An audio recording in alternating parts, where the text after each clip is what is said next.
Hey Raghunath, tell everyone about our Patreon community. Sure, Kaustubha. The Wisdom of the Sages Patreon community is an incredible online yoga resource. If you like the type of yoga wisdom and culture we share on the show, then our Patreon community is a great next step. This is a listener-supported podcast, and any level of sponsorship will unlock a wide range of live and archived classes, talks, and even workshops. Raghunath teaches, I teach, and we have a host of other excellent teachers on topics ranging from yoga philosophy, asana classes, storytelling, Ayurveda, kirtan, cooking, meditation, and a lot more. We even have an incredible online Bhakti 12-step recovery group. So if you want to check it out, go to patreon.com/wisdom of the sages. All right, let's get it on. Om Namo Bhagavate Vasudevaya. Om Namo Bhagavate Vasudevaya.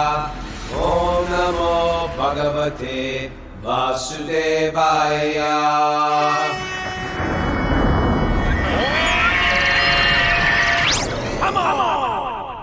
Live from Super Soul Farm, this is Wisdom of the Sages, a daily yoga podcast with your host, Raghunath, and co-host and senior educator at the Bhakti Center in New York, Kaustubha Das. Welcome to the show. Welcome to Friday, everybody. I had a little day away with the King of Hearts. We went down to Scott Bakos, another Zoomer.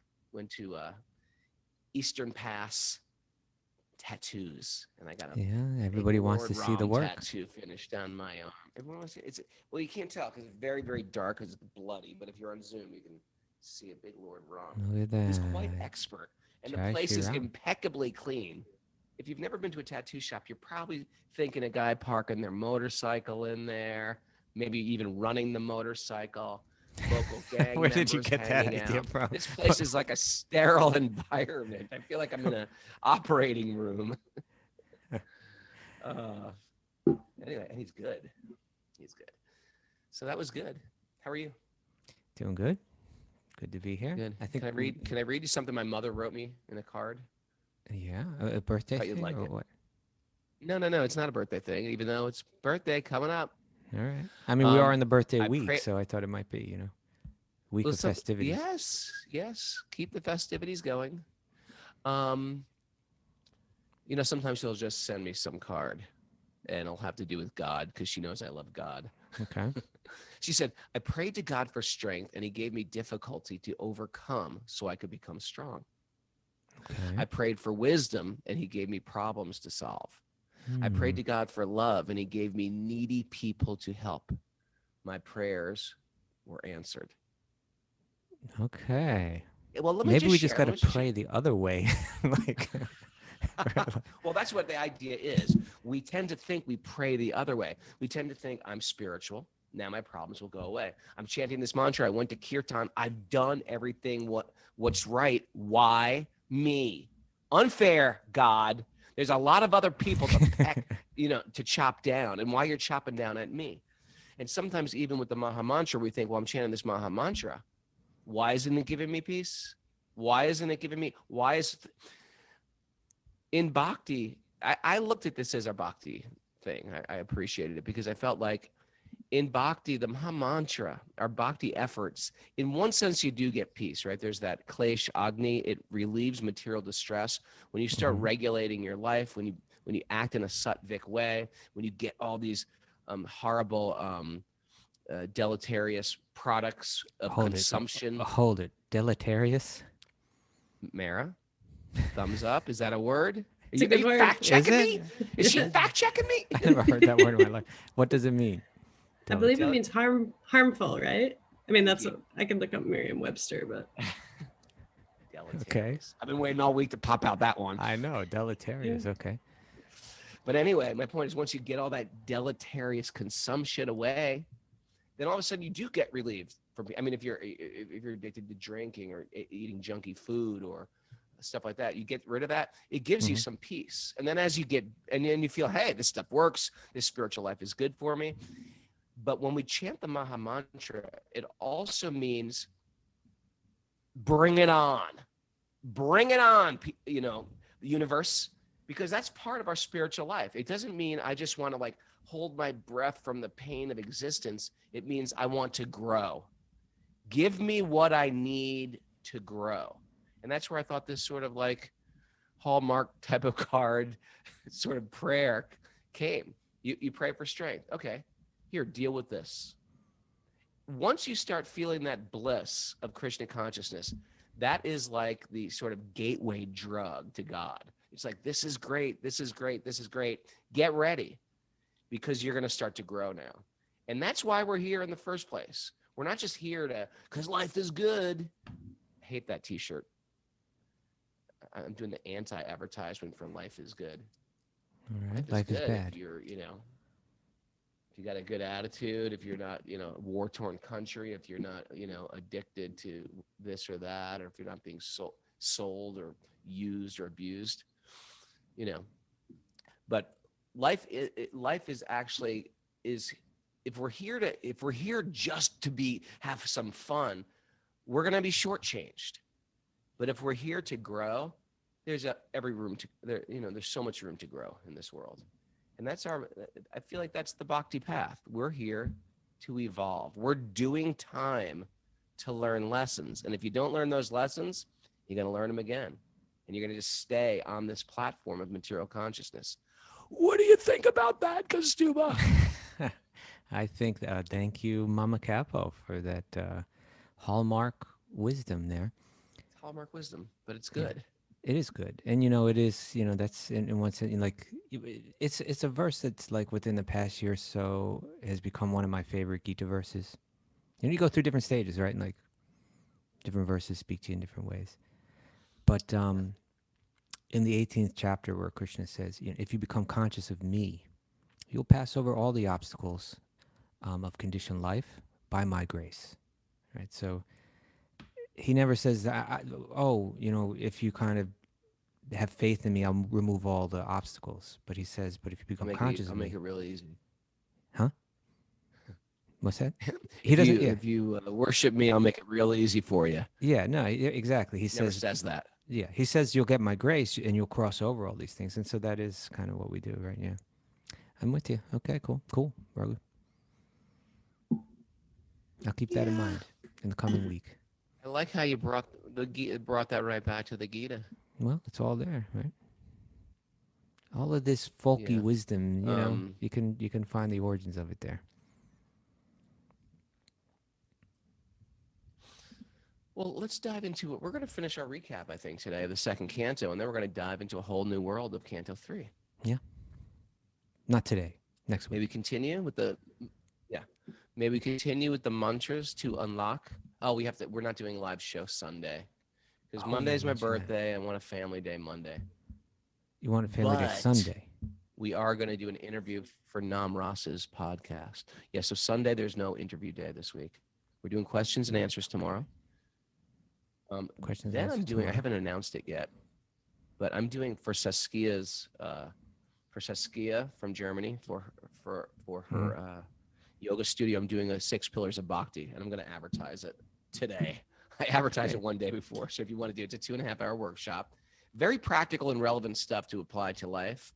If you've ever been to the 6 Pillars of Bhakti, you start applying that stuff, immediately can relieve distress from material existence. It's a powerful workshop. So look on my Instagram stories. I'll put it up there today. Okay. So you're saying Saturday we do questions and answers at 8 a.m. Eastern time like we normally do. Sunday, no show this week. Sunday morning, no interview. Although we'll be back with that the following Sunday with the Chuda Gopi. Right? You know what? She can't do it that week. Don't worry. We're going to figure it out. All right. Oh, you know, with someone. We're going to figure out something, but we'll get back to you on that. But Sunday, me and Kaustubha are getting interviewed for Nam Rasa's podcast. So that's How do they find that? They can find it on Facebook. I mean, on Nam Rasa's, Facebook page, or we can share it on Facebook when it goes live. Let's share it on Facebook. We'll share it on Facebook Sunday at 3. Okay. So let's chant the secret mantras so we can unlock various goodies. Okay. Yeah. Narayanam namaskritya naram shaiva narotamam devim sarasvatim vyasam tato jayam mudiraye. Before we start in the Bhakti-yogi, which is our very means of conquest, one should offer respectful obeisances to the personality of Godhead Narayan, unto Narayan Rishi, the supermost human being, unto Mother Saraswati, the goddess of learning, and to Srila Vyasadeva, the author. Nasta prayeshva badreshu nityam bhagavat sevaya, bhagavati uttama shloke bhaktir bhavati naishtiki. By regular attendance in classes in the Bhagavatam, and by rendering service to the pure devotee, all that is troublesome to the heart is almost completely destroyed, and loving service to the personality of Godhead, who is praised with transcendental songs, is established as an irrevocable fact. Om Jnana Tamurandasya Jnananjana Shalakaya Chakshurunmilitam Yena Tasmai Shri Gurave Namaha.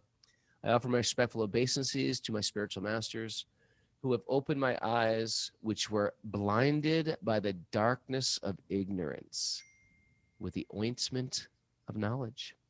New translation. New translation. All right. I like it. Okay, Kaustubha, give me some ointment of knowledge, please, for my darkened We'll go eyes. to the Bhagavatam for that. We'll go to the 4th chapter of the 2nd canto. We've kind of summarized up to the 3rd chapter. And things, as I mentioned before, the 2nd canto, it describes a lot about, you mentioned yesterday how, like, within some religious traditions, the figure of God becomes everything and everything else becomes unimportant or even like, I don't know, problematic. A mundane backdrop. Yeah, That was my mundane quote. backdrop. Okay, well, thank you. So what the 2nd canto really does is so much of it has to do with understanding how this creation is the energy of the divine, is the energy of God, right? So that we can see it very clearly. We can see that it's what its source is, how it all happened. So instructions are given there how one can actually make a mental adjustment where whatever they see in this world reminds them of God. Like, again, by seeing the earth and the mountains and the rivers and all that is connected to God. But it also, there's more in-depth information, to help us conceive of like our own bodies, say, our own senses, how they're all stemming from the body of God. So, and in other ways, how his energies work. So, chapters 4 through 7 are going to describe the creation, the primary creation, which is all the elements of the universe being generated by Mahavishnu, and the secondary creation, which is Brahma taking those ingredients and creating the bodies and the planets in the universe, within the universe, like that. So chapter 4, yeah. I personally like the concept of the whole world is actually spiritual. And there is, I feel like we've joined the two paradigms. Like the entire world is spiritual and there's a divine spiritual, like an actual, like the whole world is divine, but then there is a God of all the gods. I like that better.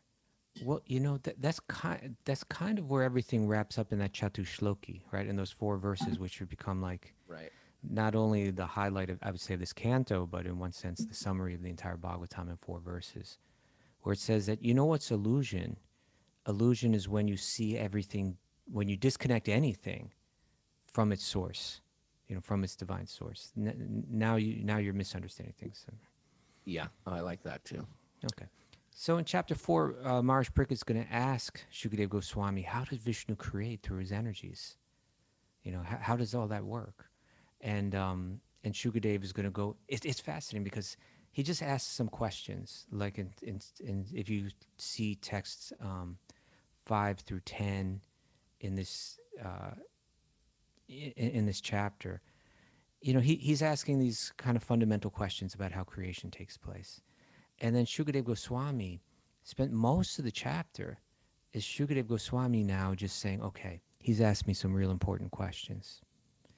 And in his role as kind of like the guru in this case, he wants to prepare himself to give really valuable answers that not only are deep and thoughtful and insightful, but that are connected.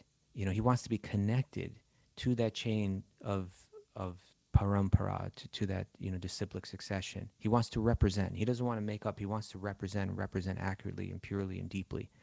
And so he spends the whole chapter just bringing his mind, meditating on Krishna.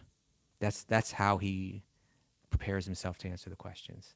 And so there's lots of beautiful verses, there. So I'll just read a couple verses. And in these verses, like 17 and 18, 17 describes, is kind of like the undented cans in the world. And that without their connection to their divine source, even their undentedness is not so valuable.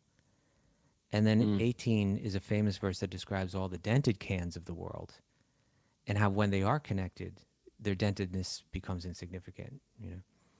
So text 17 says, "Let me offer my respectful obeisances unto the all-auspicious Lord Sri Krishna again and again, because the great learned sages, the great performers of charity, the great workers of distinction, the great philosophers and mystics, the great chanters of the Vedic hymns, and the great followers of Vedic principles cannot achieve any fruitful result without dedication of such great qualities to the service of the Lord."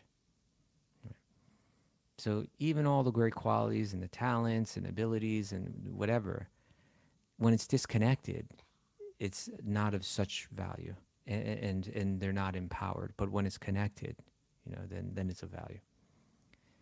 This is a super relevant thing in my life. Sometimes I'll have people in my life that are on the outside, they're doing everything right, but they just can't go deep with you on anything. They can't go deep with you, and they can't, when things get tough, you can't sort of like rely on them. And in those tough times, you can't really reveal your heart to them. They can't go there, and they sort of hover on the surface.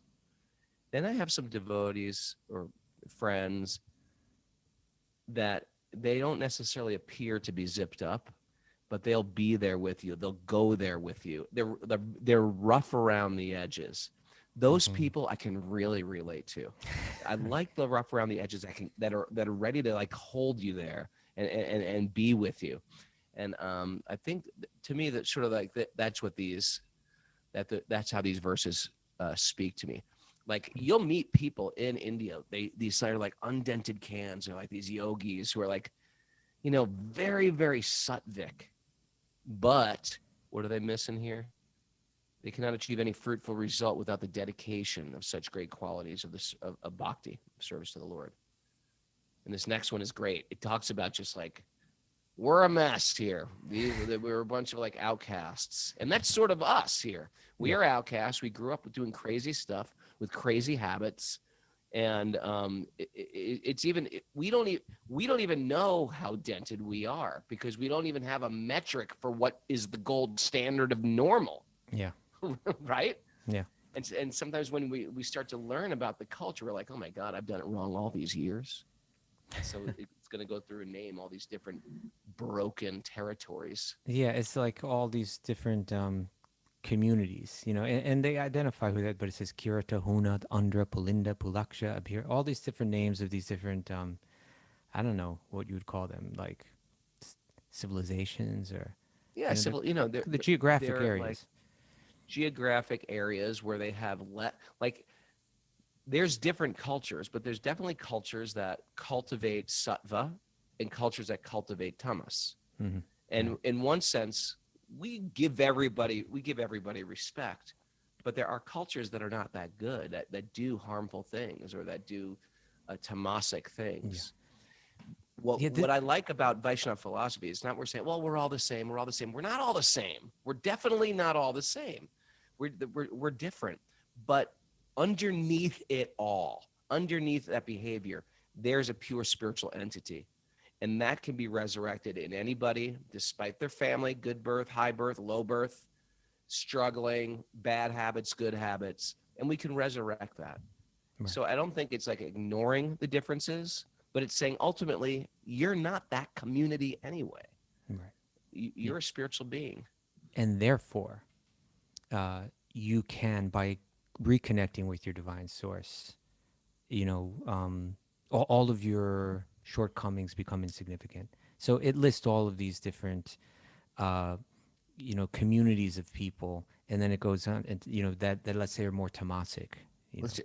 Let's just list them: the Kiratas, Okay, I the don't know. Hunas, The the Huna. Andhras. Those guys are bad. The Pulindas, the Pulkashas, the Abiras, the Sumbas, the Yavanas, even members of the Kasha race. Yeah, Kasha is the Chinese, actually, right? It's Chinese. Kasha race. Yeah. So it's one of these things. Sort of like you could say this. Well, this is like a racist statement. It's saying that there are different cultures out there. Doesn't matter, because we are also in a culture that didn't promote Vedic rituals. We didn't promote. I mean, I got thrown right into American, high school, and eating tater tots and chicken wings and corn dogs and cheerleaders and you know uh, you know you know McDonald's parking lots after the football game. Like, that's what I grew up with. So it's saying whatever culture you have, you're not that culture. Just like you're not that body, you're not that culture. And in the previous verse, it just said, even if you have all these even if you came from, let's say, a more high class community in terms of its habits and its what it's what it's been culturing, right? Even if you're coming from that kind of culture, if you're not connected, then it's not significant. And then it says, and even if you come from a culture that's not so advanced, that's cultivated lower qualities, if you are connected, then it doesn't matter. Right? And that's what's so important about Bhagavatam, because it's very clear about this, whereas other Vedic texts might be, less clear. So Well, it I says think also. Oh, go on. Yeah, well, go ahead. We just haven't You. read the verse yet. So Okay. Well, you read the verse. You read the verse. So it lists all these, all of these communities, and it says, and even others addicted to sinful acts, they can be purified by taking shelter of the devotees of the Lord, due to His being the supreme power. Right, everything stemming from Him. I beg to offer my respectful obeisances unto Him. So that becomes a real significant verse when we talk about how bhakti spreads around the earth, which is just something that's taken place in the last 50 years, right? That now you do have these communities. You do have bhakti practitioners coming from all of them, even here on Wisdom of the Sages, right? Yeah. What to speak of?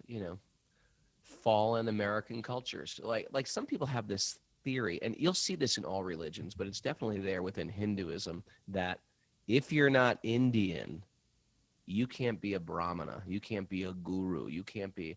It's a type of, like, Prabhupada would call it a skin disease. Like, we think the skin is us.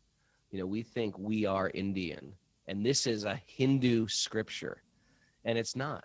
It's actually a scripture or sacred literature for the soul. And when you start getting into this, the Jews will say, the chosen people. We're the chosen people.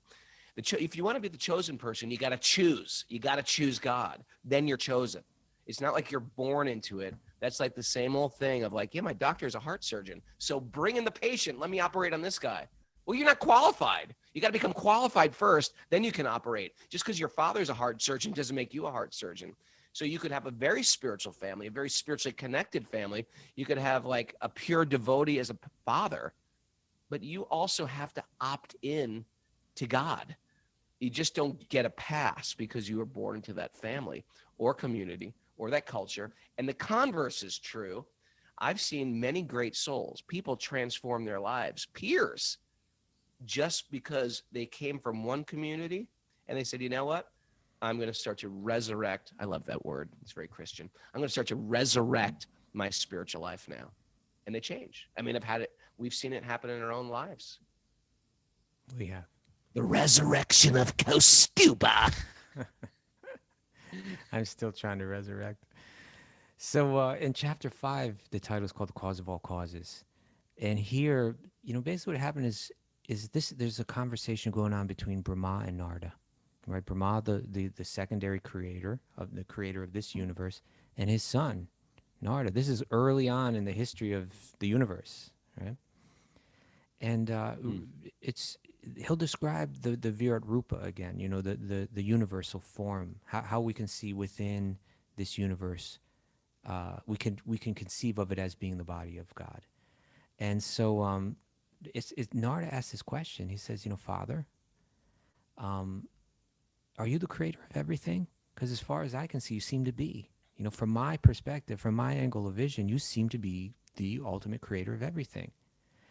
And Brahma is going to respond by saying, no, no, no, you know, I recreate, right? I take what's already been created, and then I take those ingredients and I recreate them, or I create more from them, but I'm not the original creator, you know. And he gives the analogy of like, there's the sun, the light of the moon.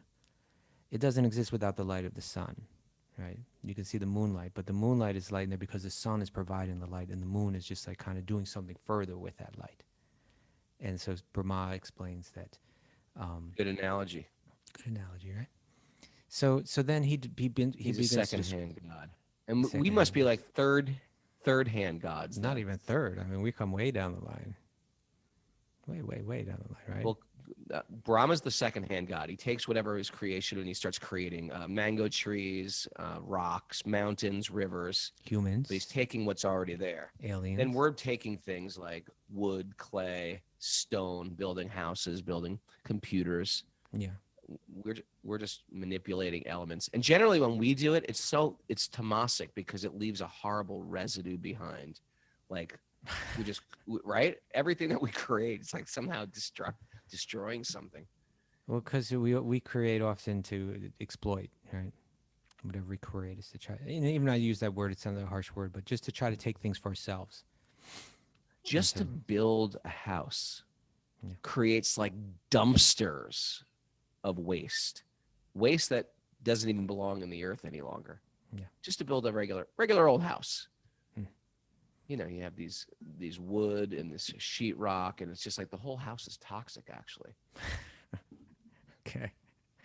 So you know, then it's described his, you know, Brahma's creation, you know, and or actually it's described Mahavishnu's creation, you know, the original creation, the Sarga, the gunas, how time is created, and that element enters the universe, how the gunas, the three modes of material nature, created and enter the universe, how the earth, water, fire, air, ether are created, and how the senses that correspond with those are created, etc. How the different demigods that are responsible for those senses are created, and they all become elements within the greater universe. Mm. And then he kind of wraps up the chapter by describing that you can look at all of this creation and identify it with God, you know, whether it be the planetary systems or even the four varnas, that a wise person is always kind of connecting this back, you know. So it's an interesting stuff. But then chapter 6 is called Purusha Shukta Confirmed, right? I like that one. Yeah. It's where... In case you thought Purusha Shukta wasn't confirmed, it's It's confirmed. Purusha Shukta is confirmed in this chapter. It was a big prayer, right? The Purusha Shukta is this hymn from I believe from the Rig Veda, definitely from the original Vedas, you know, very... It's what the ancient. demigods chant to Lord Vishnu. Yeah. And they describe Lord Vishnu's creation, right? How everything is stemming from the body of Vishnu. So that's described in greater detail here. The Purusha Shukta becomes confirmed. And a lot of this has to do with that kind of macro-micro kind of thing, right? How everything in the world stems from the body of Vishnu. And a description of Brahma's birth will be provided here. And how he's born from Karna Dakshaya Vishnu, how there's the first Mahavishnu, there's the second Vishnu, how then Brahma is born, and you know, how everything is stemming from his body. Because Vishnu has a mouth, we have a voice and can speak. Because Vishnu has eyes, we have the ability to see. All this kind of thing kind of plays out in chapter 6. It's a micro-macro thing. There's a lot of that going on here. Yeah. Chapter 7, the scheduled incarnations. That's always interesting. They're on a schedule. They're not random. They're scheduled incarnations with specific functions and Yes. forms. Yes. And so it's not that Vishnu creates and then just leaves it behind, but he creates and then he enters into it in so many different varieties of ways. Right? And so a whole list of incarnations, a big long list, right, actually, right? Yeah. And it's unlimited because God is unlimited. So there's even avatars that we will never even hear about necessarily. But this is the scheduled list of incarnations. Yeah. And so in one sense, it's a bit of a prelude to a lot that will be explained later in the Bhagavatam, right? Because just by mentioning all this is going to be stirring up the curiosity of Maharaj Pariksit. Oh, you just mentioned, the tortoise incarnation, tell me Yeah. more about that. It's sort of like a little teaser you get to the Bhagavatam Yeah, overture, right? overture. Yeah. And so, text 28 says, even though I've listed all these incarnations and they all have these incredible, unbelievable pastimes, nobody can understand the complete prowess of Vishnu. But anyone who is surrendered unto him, and we see it towards the end of all these chapters that are describing creation and just kind of all the elements of the universe. He keeps tying it back. Shukadev Goswami keeps tying it back, saying, "But anyone who surrendered unto the Lord can overcome all this insurmountable ocean of illusion." I can't fully understand God. God's unlimited, but if I connect, then I can pass over illusion. I can see truth. And so that's a quick summary of chapter 7. Chapter 8. Yeah, Cricket's got more questions. he's got a lot of questions that are listed here. But for me, and if we go back to when not only Wisdom of the Sages started, but the Super Soul Sacred Sangha, Yeah. right? And I was, you were asking me, what should we read? And I at that time I was reading Bhagavatam and really feeling inspiration from it. And so I suggested, hey, why don't you read Bhagavatam? And these verses that, what happens here is the beginning of this chapter is Maharaj Pariksit is just feeling alive and hearing all this information. And he says these verses, which to me are so important for all of us to remember, all of us that are reading Bhagavatam every day. He says in text 4, persons who hear Srimad Bhagavatam regularly and are always taking the matter very seriously, they will have the personality of God as Sri Krishna manifest in their heart within a short time. Ooh. Within a short time, right? Like 5 minutes. It may take Maybe. only- Maybe. It could be. And then he says, the sound incarnation of Sri Krishna, which is the Srimad Bhagavatam, enters into the heart of the self-realized devotee, sits on the lotus of their loving relationship, and thus cleanses the dust of material association, all that dentedness, right? Such as lust, anger, and hankering. And so he says, and thus it acts like, you remember, Raghu? A body repair shop, undenting ourselves. Thus it acts like autumnal rains upon the Autumnal pools of rains. muddy water, right? Hmm. Yeah, because the water, in the summer is like the monsoon season, so like the waters get really stirred up by all that. But then the gentle autumnal rains, like when they fall like on a pond, all of that mud just starts to settle down to the bottom.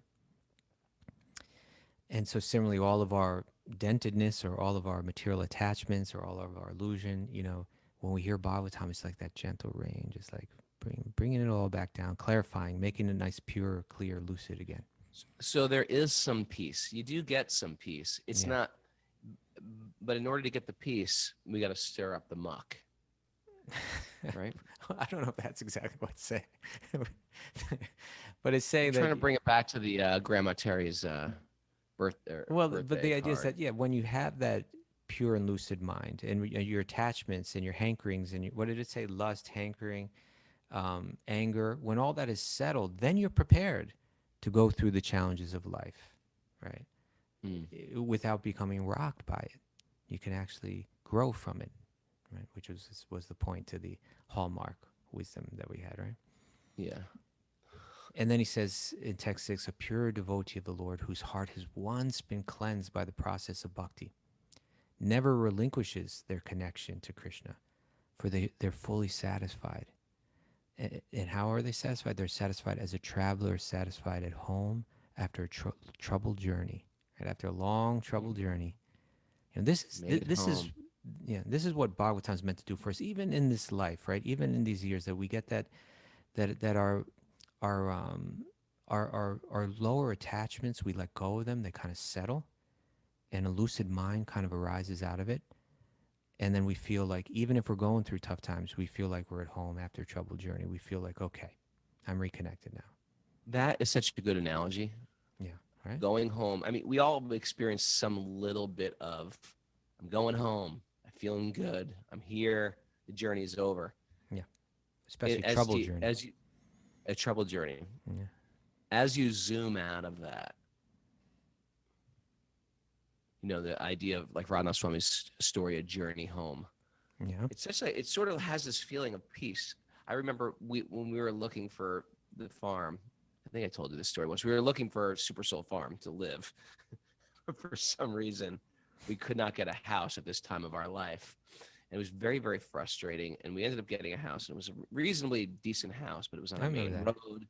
I didn't really want to live there. We were in a crunch. The kids had to go to school. And we were sitting with Raghunath Swami, and he said, "Oh, did you find a new place?" We were both a little frustrated. We were like, "Well, we rented some house, but we're not really happy about it." He said, "Why not? Is it not a good house?" He said, "No." And we said, "Well, no, it's actually a nice house." He said, "Well, is it it doesn't have what you need?" I go, "No, it's big enough. It's good." "Well, is it bad? It's not close to the school?" I was like, "No, it's close to the school. It's just like, we had a bigger dream to do something." And we said, "Maharaj, can you tell us about a home? We want a home to just settle in." And he said, "You're asking the wrong person. I haven't had a home my entire life. Basically, for the last 40 years, I haven't had a home."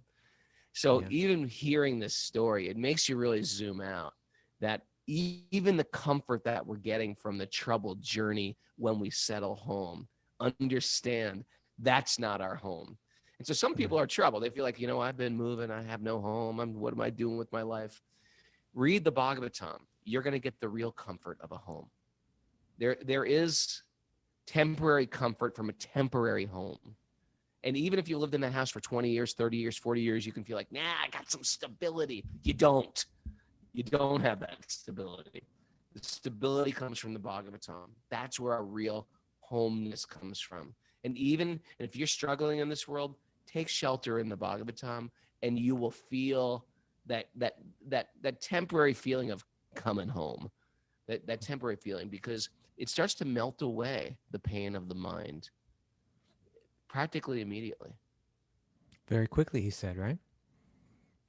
That was Very quickly. It said, persons who hear Srimad-Bhagavatam regularly and are always taking the matter very seriously will have the personality of God, Sri Krishna, manifest in their heart within a short time.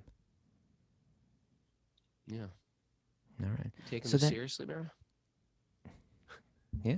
Taking this seriously? Okay, good. Just checking up. All right.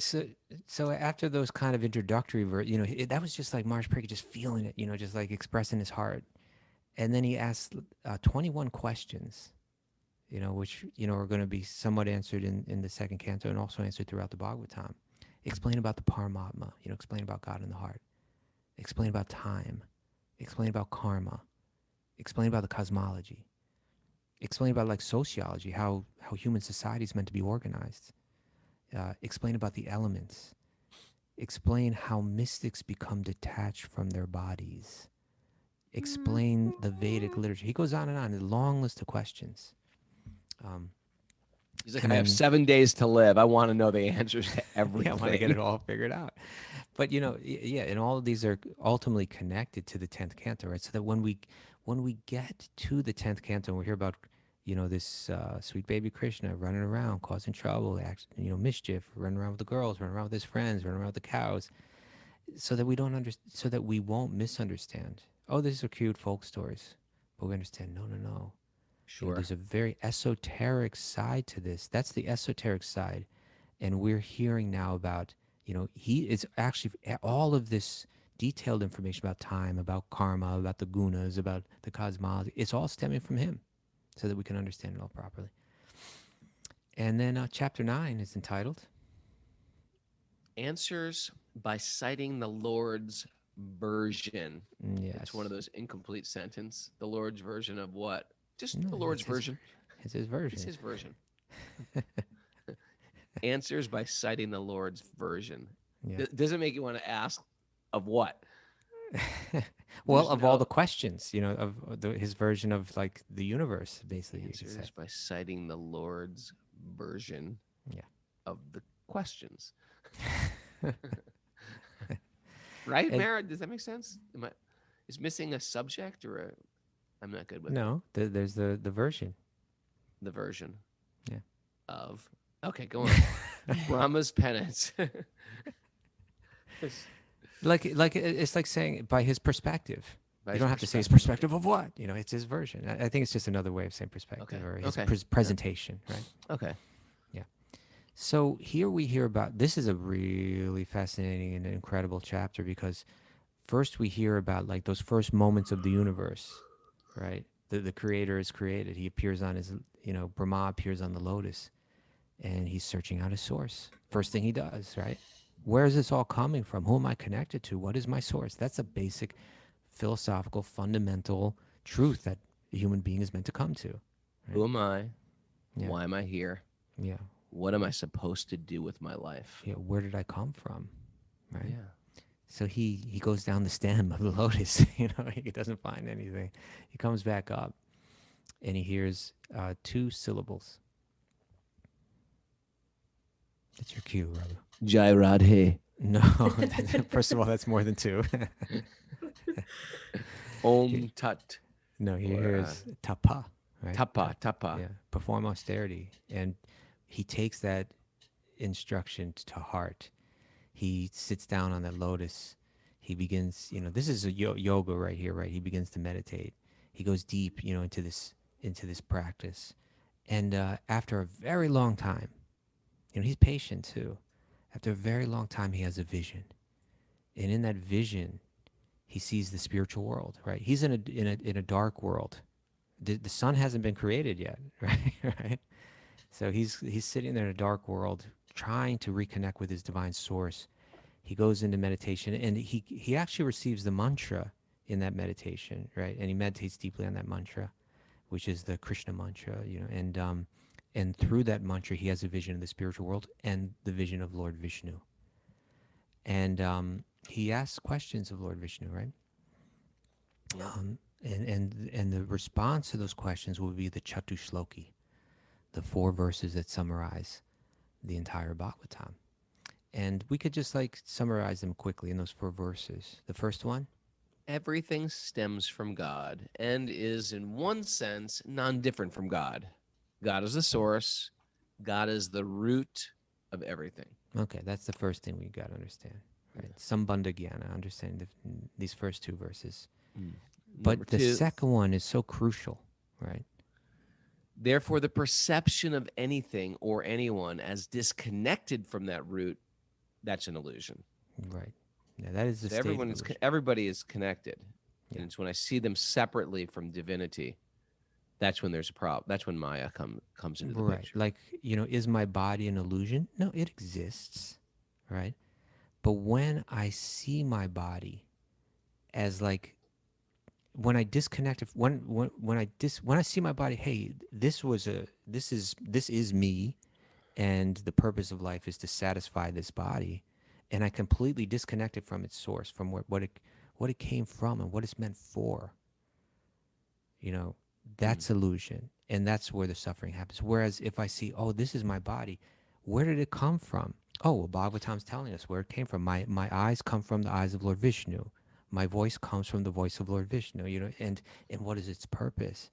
It all has a connection with that divine source, and when it's reconnected with that source, that's where I actually find my happiness. That's where I find my satisfaction. That's where I find my what's that? You complete me, right? That's where I find my complete me. you complete me.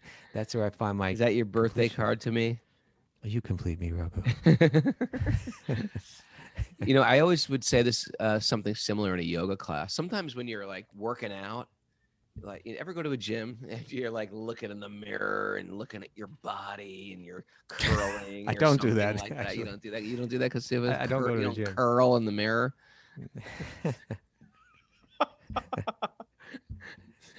But anyway, it's like you're the weightlifter's thinking one of 2 things: I'm hot or I'm gross. It's I gotta get hot. I'm no, I mean my body's hot. I'm looking hot. I'm looking good. I'm Yeah, looking right. ripped. I'm looking fit.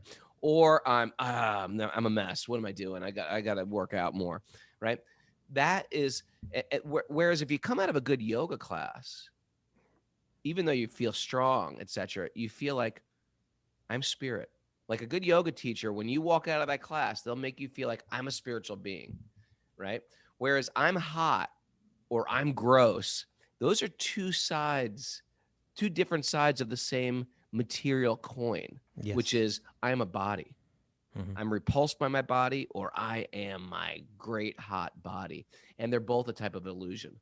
Right. Whereas we are a spiritual being here, and I can't divorce the body from me as a servant of the Lord or a servant of God. But once I start to see the body as in an ego perspective, an ego paradigm, which is this body doesn't look good or this body looks great, then I'm in that world of duality again, and get ready for the pain. That's a bring the pain on.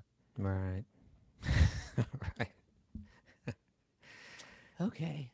Yeah. The first verse of the Chatushloki more or less said that everything is stemming from one divine source.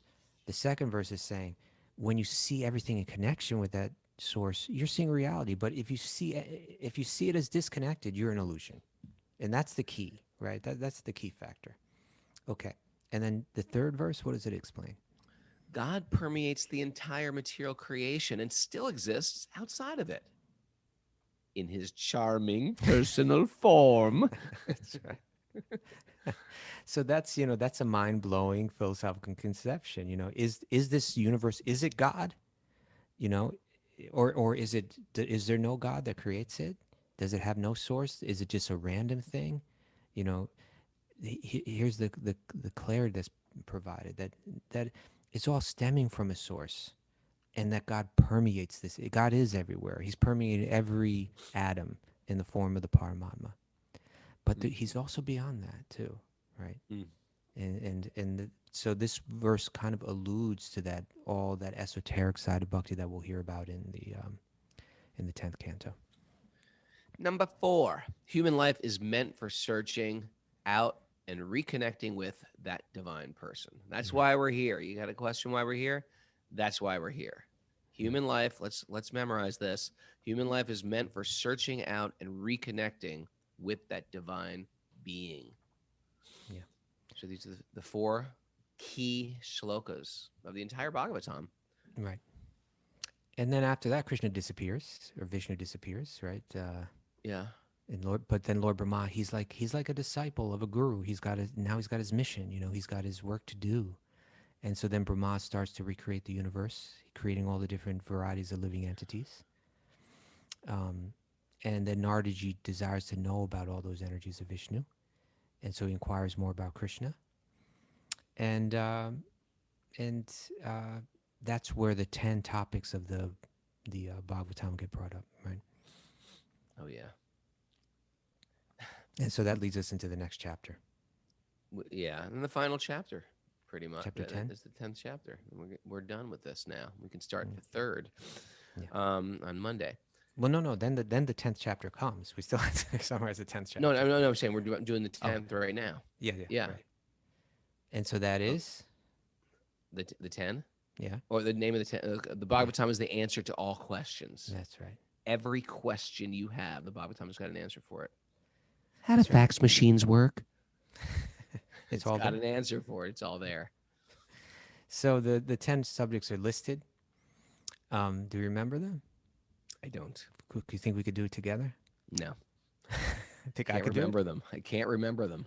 Maybe there's Sarga and Visarga, No. the creation and the primary creation, the secondary creation. Yeah. Right. There was Stanam, which describes the different situations on the different planetary systems.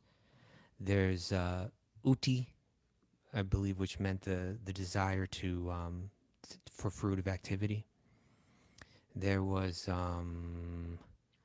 was Mukti, liberation. I think you missed Poshanam. I know I missed. I gave up Poshanam. Thank you. The protection. Yeah, I jumped ahead just to keep going. There's Poshanam, the protection. He's like Raghunath will never get it. I'll just keep going. No, I was gonna go back and try to find it. There was there was Mukti, which is liberation. There was Nirodha, which is the winding up. There was what is it again? Isha Anukata, which is kind of the glories of the Lord, right?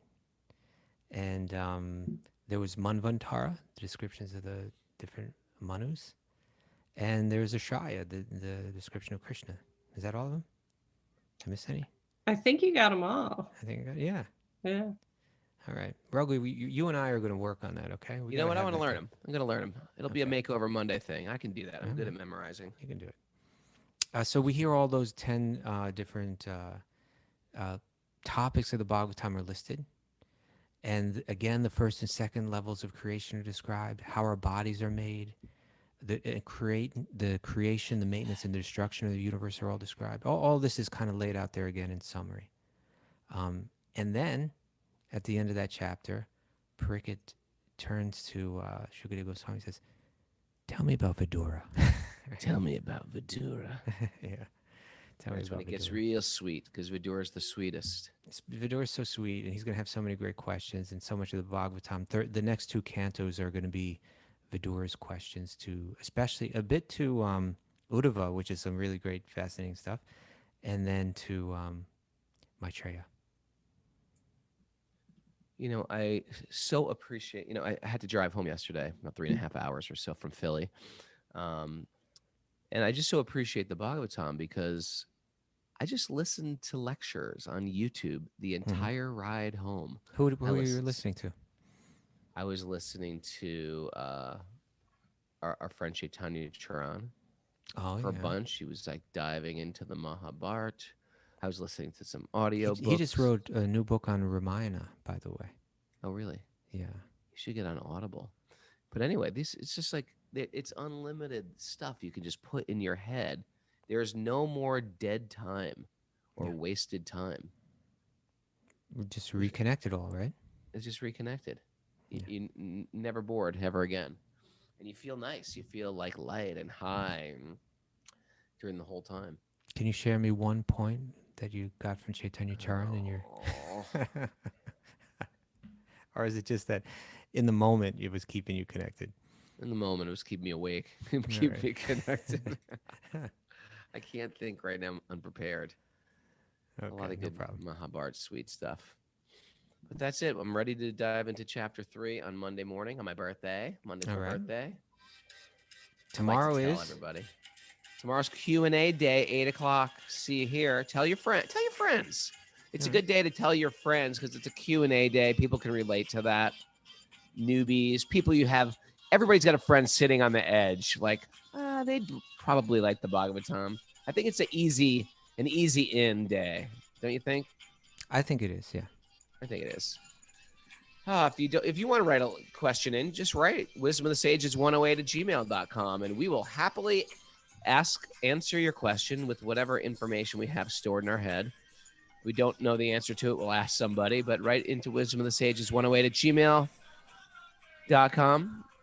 Thanks to everybody supporting us. It's a listener-supported podcast, and a lot of people are really coming through to keep it going because we really want this to keep going, and we love it.